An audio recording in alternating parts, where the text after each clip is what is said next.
تو داتا صاحب رحمۃ اللہ علیہ سب سے پہلی بات کرتے ہیں کہ اللہ کی معرفت حاصل کرو. اگر تمہیں معرفت الہی نصیب ہو گئی تو فرماتے ہیں پھر کوئی مشکل تمہارے سامنے مشکل. اور دوسرا داتا صاحب کہتے ہیں کہ میرا تمہیں درس ہے، میرا تمہیں سبق ہے کہ زندگی سچ کے ساتھ گزارو. آپ فرماتے ہیں یہ جھوٹ کی زندگی ہوتی ہے، یہ وضاحت ہی وضاحت ہے، یہ ڈار ہی ڈار ہے، یہ خوف ہی خوف ہے. اور آپ نے وہ حدیث لکھی ہے، وہ خیر بہت ساری کتابوں میں ہے کہ نبی پاک سارے پڑھیے صلی اللہ علیہ وسلم حضور فرماتے ہیں الصدق ینجی، یہ جو سچ ہے نا یہ تجھے بچا لے گا، والکذب یہلک، اور فرمایا یہ جو جھوٹ ہے یہ تجھے ہلاک کر دے گا. داتا صاحب حدیث لائیں، فرماتے ہیں جس نے زندگی میں بچنا ہے نا، ادھر دیکھے میری طرف. ویسے آج کل رواج یہی ہے کہ جھوٹ تو بغیر کام. داتا صاحب کہتے ہیں جس نے بچنا ہے وہ کیا کرے، بولیے. اور یہ حضور کی حدیث ہے. اور جس نے ہلاک ہونا ہے نا، ہلاک، وہ کیا کرے. جھوٹ بولنے والے بندے کا اعتماد ضائع ہو جاتا ہے. یعنی اماں کہتی ہے پتر تو دینا لینا تے مقدر آتا ہے، بولیا تے سچ کرنا. تو بیوی کہتی ہے کہ تو روز جا جتھے مرضی جا، پر سچ تے دس کے جا، تو جھوٹ بولتا ہے. سچ بچاتا ہے. اور داتا صاحب نے اس پر بڑی خوبصورت باتیں لکھی. آپ فرماتے ہیں کہ خواجہ حسن بصری کے پیچھے حجاج بن یوسف کے سپاہی لگ گئے تھے. حجاج بن یوسف کے سپاہی لگ گئے تھے. تو حجاج بن یوسف کے سپاہی جب پکڑنے کے لیے حضرت حسن بصری کو آئے تو آپ حضرت حبیب اجمی کی خانقاہ میں چلے گئے. خواجہ حبیب اجمی کی خانقاہ میں، حالانکہ وہ ان کے مرید تھے. خانقاہ سے مراد ایک ادارہ ہوتا تھا جہاں پیر بیٹھ کے مریدوں کی تربیت کرتا تھا. کہتے ہیں وہاں چلے گئے تو جا کے کہنے لگے کہ دیکھنا اگر سپاہی میرے پیچھے آئے تو تھوڑا خیال کرنا. یہ نہیں فرمایا جھوٹ بولنا، تھوڑا خیال کرنا. یہ کہہ کے تو اندر جا کے نا اجرے میں نفل شروع کر دیے. پیچھے سے سپاہی آ گئے. انہوں نے آ کے حضرت حبیب اجمی سے پوچھا کہ حسن بصری یہاں آئے ہیں. اب کیا کہنا چاہیے تھا، خیال کرنا. نہیں آئے، مجھے نہیں پتا.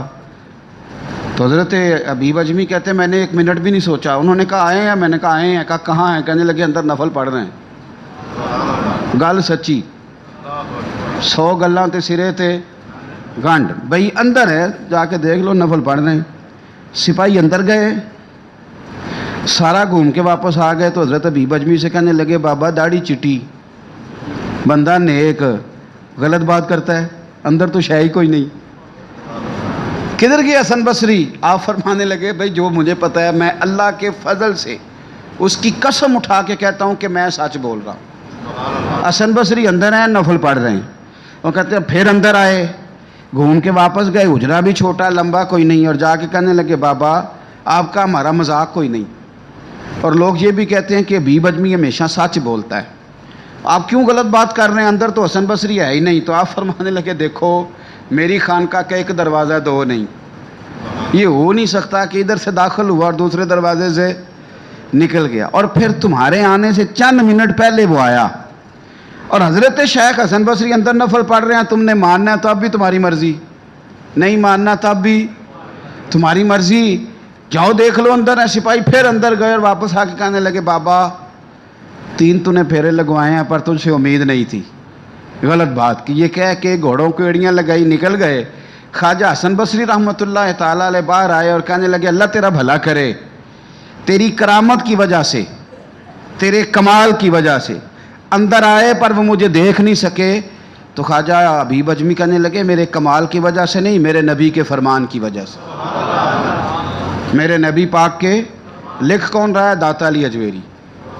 داتا علی اجویری. داتا صاحب کہتے ہیں کہ خواجہ حبیب اجمی فرمانے لگے یہ نبی پاک کا فرمان ہے، حضور نے فرمایا سچ بولو بچ جاؤ گے.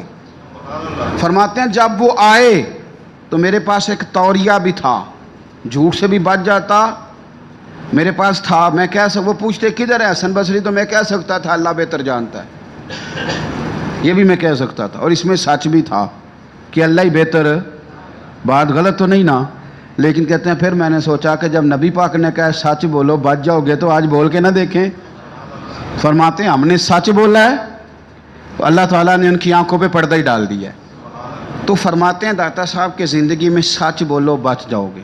سچ بولو بولیے گا، سچ بولو، جھوٹ بولو گے تو وضاحتیں دینی پڑیں گی.